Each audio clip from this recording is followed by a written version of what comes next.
Yeah, my name is Ray Barbee. 47 years old, live in Long Beach, California. I skateboard for a living, and I love photography and playing music. Because of skateboarding, I'm able to indulge and endeavor in these other interests. So I got into photography really through the community of skateboarding. I always had an interest and was always intrigued by the actual camera itself, the equipment.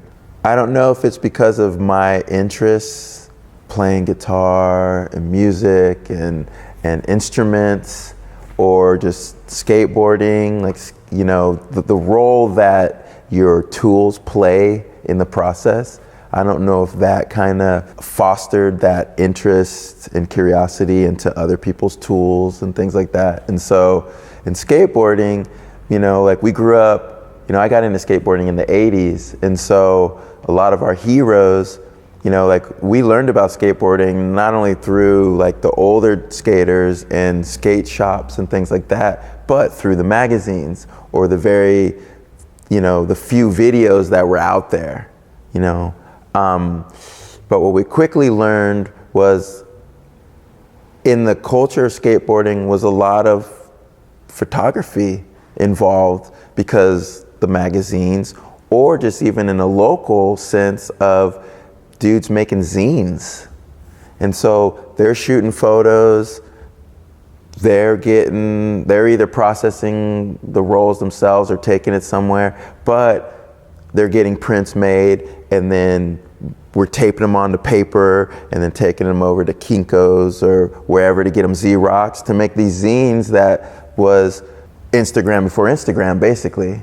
It's like zines were your way of reaching out to other skate communities and other cities, maybe even other countries, you know what I mean? And so photography plays a big part of the skateboard experience. And so being on the road and getting to the place of getting sponsored and traveling and getting in the magazines and going out with skateboard photographers, I was just immersed in it, you know, around different cameras and different perspectives of guys' styles and stuff, you know. And so I always appreciated it, and I think, you know, that was the seed that eventually, you know, kind of grew in me to want to function in it and to partake, if you will. There's this one tour in particular where we were gone for about over 2 months. About 2 weeks in, I just had this feeling of I'm blowing it. Like, I'm not documenting any of this, and we're having the best time. And thankfully I caught that early on. And so I had a friend, the skate photographer on the trip, my friend Joe Brook, who at the time was working for Thrasher and Slap skateboard mags. He told me that we'll be in New York in a couple of days. I'll take you to the store and I'll tell you a camera that you can get. It's pretty cheap. And I was like, okay, cool. And so when we were in New York, sure enough, we go to the store called B&H, and Joe asked the dude over the counter for a Yashica T4, and that's what started it. That Yashica T4, not only did I blow X amount of rolls on the rest of that trip, but that was my companion for years. And eventually I got to a place of feeling like I'm faking it. This point and shoot camera, as much as I love it, it's making all the decisions for me. It's doing a lot of the work. And I could tell that I wasn't doing what my friends that were skate photographers were doing. They're using manual cameras. They're making the decisions for the exposure. Like, basically I knew that the tool that they had, that was them. The tool that I had, it was the camera. You know what I mean? And so there was this idea of, ooh, I've got to graduate to be legit. You know what I mean? But tied in with that notion was, I don't want to just, learn the camera and shoot and get my ideas out, but I want to get in the dark room and learn to print.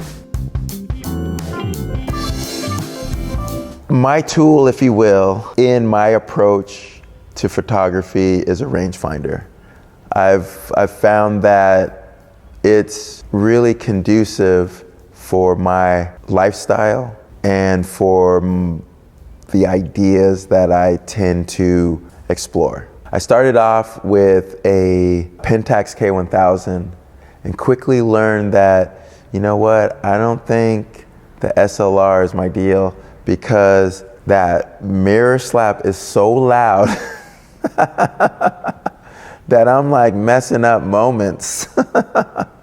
It's hard to kind of stay out of people's way with an SLR, without them being conscious of like, me distracting them because I'm snapping, And so, and because of that mirror, the design of it is just bulkier and bigger, It's funny, I see parallels in this and this, because, for me, I turned pro for street skating. I grew up with ramps, but with a ramp, you need a bigger board, right? You need bigger wheels, you need a bigger board, which in turn makes you need wider trucks. And it dictates, it works and functions in that setting. In that setting being transition, ramps, pools, whatever. Once we got excited about skateboarding, kind of quickly learned, much like the SLR, wow, it's kind of hard to maneuver this big guy, this vert board. We call them vert boards. It's kind of hard to flip this. It's kind of hard to ollie. It's a little more work. We started figuring out, you know what? I think the smaller board with the smaller wheels and the smaller trucks, I think it's going to be a little more conducive to the ideas that we have for these tricks. That's what I figured out when I learned about a rangefinder. Was like, oh, okay, the SLR, like, the way I like to document moments, the way I like to explore my ideas with photography, and again, because of my lifestyle of traveling a lot because of skateboarding or playing music, the bigger cameras didn't function.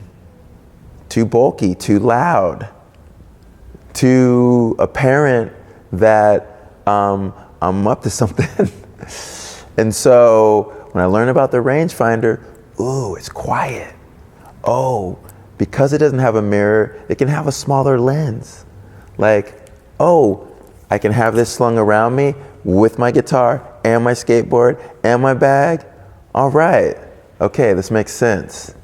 And a big part of that too is that format, the 35. The charm of the 35 drew me too. My heroes all shot with a 35 because of the same deal. They're either documentary dudes or dudes that wanted to document everyday life. So the best camera is the one that you have on you.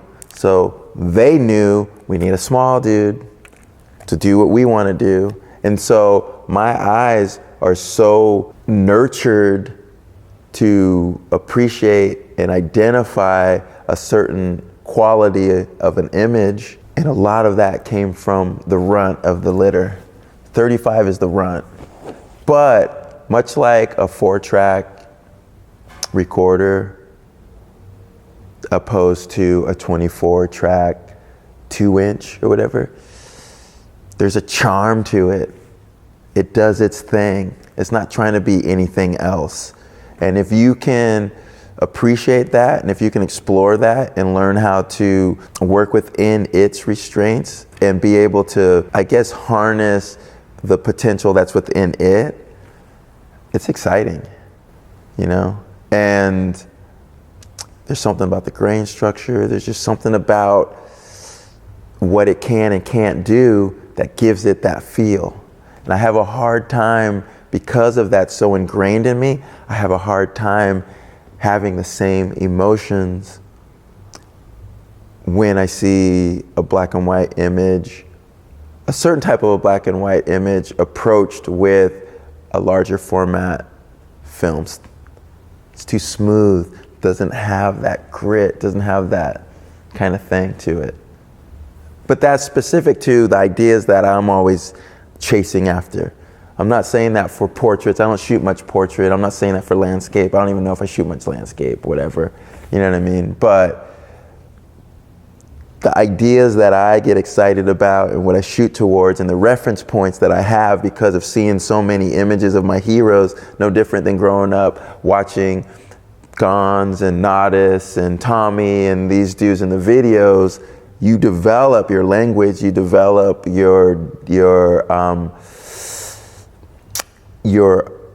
ideas of how you want to approach what your craft is or what your art is. You develop that through what you're taking in, right? Like music, like everything that you're hearing that gets in there and informs how you approach it and what you try to attain to or whatever. And so I'm just saying those ideas were specific to guys that were just kind of like the French painters and the Impressionists. They were kind of excited about making art out of common everyday things.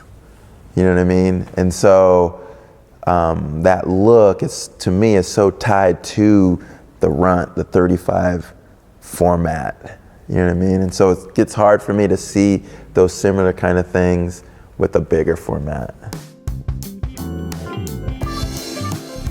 Yeah, I mean, at the end of the day, there's a lot of different thoughts about, how important it is to have a print, have a physical kind of representation of the work or whatever.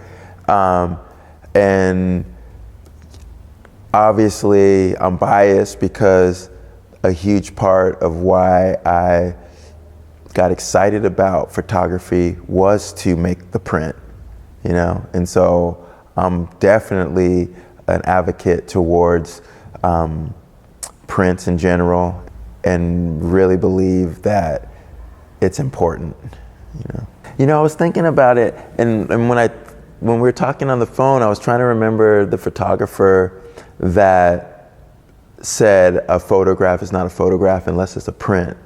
And I went back and researched that photographer is one of my heroes, Konstantin Manos, Magnum photographer. But on his website, he has this kind of like declaration, almost poem-esque thing that he wrote about the print. And I was like, you know what? Could be cool to just read it. So I have it here on my phone. It's worded so beautifully. Here, I'll read it. It says, there are photographers who still believe that a photograph does not exist until it is a print. There remains in their memory the experience of working in a darkroom and recalling the magic of seeing an image gradually appear on a piece of paper, in a tray, or liquid. All this bathed in a warm golden light. If processed and stored properly, this print can last for generations. It becomes archival, it becomes vintage. It becomes a treasure to be put in a fine box between soft, acid-free tissues. It can be framed and hung in a favorite spot to become an object of daily pleasure and comfort. It is a real object we can hold in our hands, not a negative or an image floating around in space and stored in cold machines. Whether captured on film or captured digitally, this print, this object reflects the craft and the skill and pride of its makers. Its quality is a reflection of the skill and art of its making. Let us sign it with our name as an expression of pride and accomplishment, whether we have made it ourselves or have entrusted its making to a skilled artisan. Let us be collectors and guardians of these beautiful artifacts. Let us celebrate the print. And it's like, true. I identify with all of this. Every part of it. It's that Hallmark card. Like, all you need to do is sign it and give it.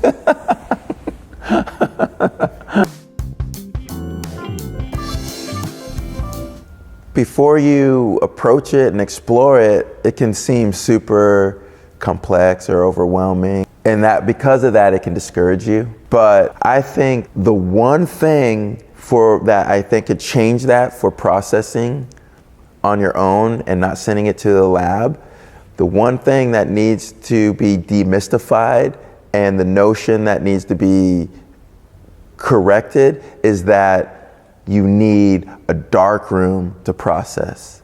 Like, you do not need a dark room. All you need is a dark bag. That dark bag, that's the game changer. Now that you have the dark bag, you can process anywhere at any time, as long as you have water and a drain possibly, you know? And so I process all the time in the middle of the day, watching TV with the family, because all you have to do is you want to make sure that you protect the emulsion from light when you're taking it out of the canister and putting it onto the reels and putting it in the tank. That's it. The tank is light tight. So once you get it from the canister and put it on the reels and get it into the tank, then, I mean, I don't know how much film you're processing, but most people it's like 2 or 4 rolls. So you're looking at something that's smaller than like a canteen or something. You know what I mean? And so once you get that, that's it. You just go over to your sink and then just put your chemicals in and just run through the process, and that's it. I mean, you'll want a bathroom, or you'll want a dust-free environment. Bathrooms are great because of the moisture. It keeps it from having dust, you know? You'll need a spot to clothesline your negs, basically. Create a clothesline. I do it, most people do it over the tub, so that after you've washed your film and you're hanging it to dry with the, you know, clothes hangers or film clips or whatever, then you just allow the water to just fall, you know, into the tub, which is neat, you know, but nice and tidy. But that's it, man. Dark bag, sink, and a bathroom, basically, which 2 of them, if you're living somewhere, you already have. So just go buy a dark bag.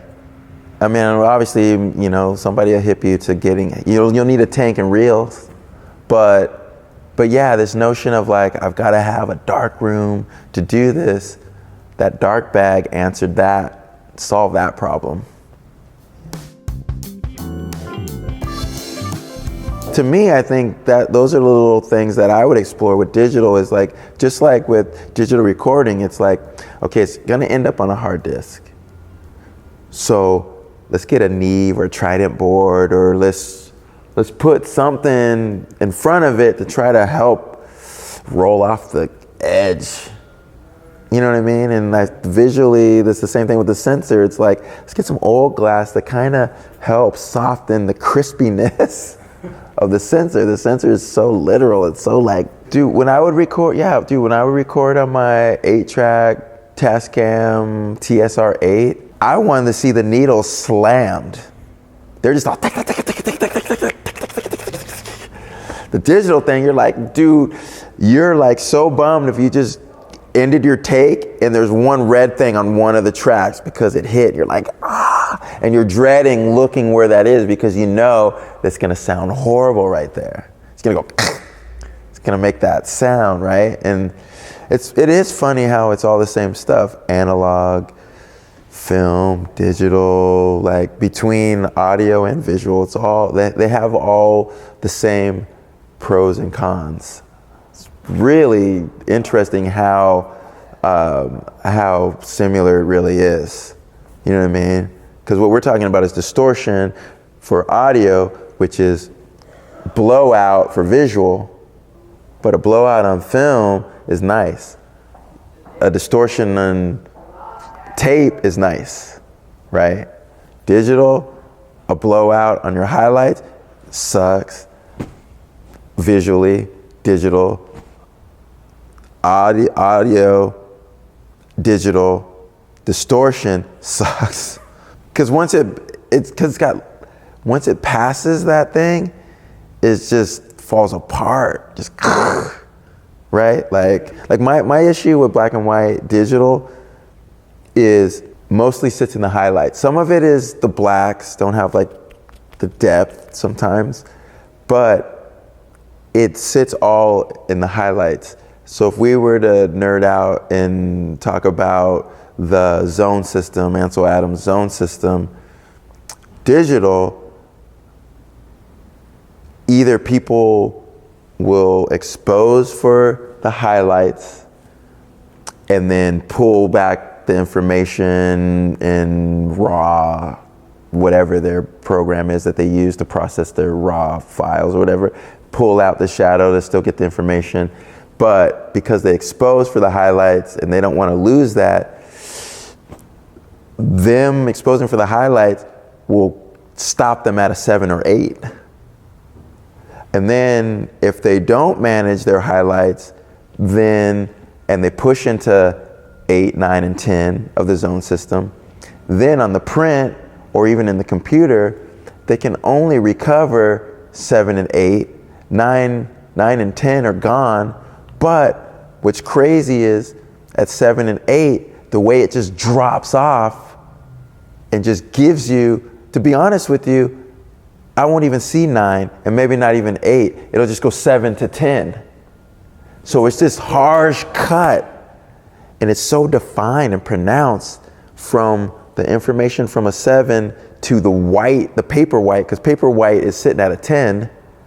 So it's going, so I guess what I'm trying to say is, it's either people are hip to that, so then they regulate it, but then it maxes out at 7 or 8. So it doesn't have that sparkle. You still need a little bit of 9 and 10 in there to have that glow, to have that kind of, to have it sing. The wave film will get you from 7 to 10. They'll give you some 8, they'll give you some 9, and then you're at the 10. And so your eyes are like, oh, it blends. It's a blender. Film blends those zones, right? It's kind of, and so you're like, okay, almost like motion, right? Like frames, it blurs the frames, right? But with digital, it doesn't have that capability. And so people, I guess what I'm trying to say is, if they don't want the blowout, the images look flat. If they allow the blowouts, the images look whack because of the cutoff. The cutoff is just like boom, and it just doesn't have a pleasing aesthetic to that. I'm drawn right to those edges. I'm like, dang, dude. Because they're always in the weirdest spots. It's like bright light, and all of a sudden it's just paper white with this hard thing, and you're like, I can't even appreciate the rest of the image because my eyes are just going to that bright spot, you know? And so to me, that's what I have a hard time with. But again, those are my preferences and my reference points of what got me excited and what created this emotional connection towards photography in general. Some big influences on me for photography are definitely coming from skateboarding. It was the guys that I went out with early on, like, you know, going out with Tobin Yeelan, Spike Jones, John Humphreys. I mean, this is just to name a small amount of the skate photographers that I really dig, you know. Brian Gaberman, Fred has a really nice eye. Michael Mealy, love Michael Mealy's work. Mike's stuff's so cool. And I bring up skateboarding first because those are the dudes that gave me a desire to even get into photography, you know? And then once I got in, then it was guys like, you know, everybody loves Cartier-Bresson, but his wife, Martine Frank, is a big hero of mine. Constantine Manos, David Allen Harvey, Jean-Luc Sieff, fashion photographer, one of my favorites. William Klein. I mean, whatever, I can sit here all day. But yeah, just to name a few.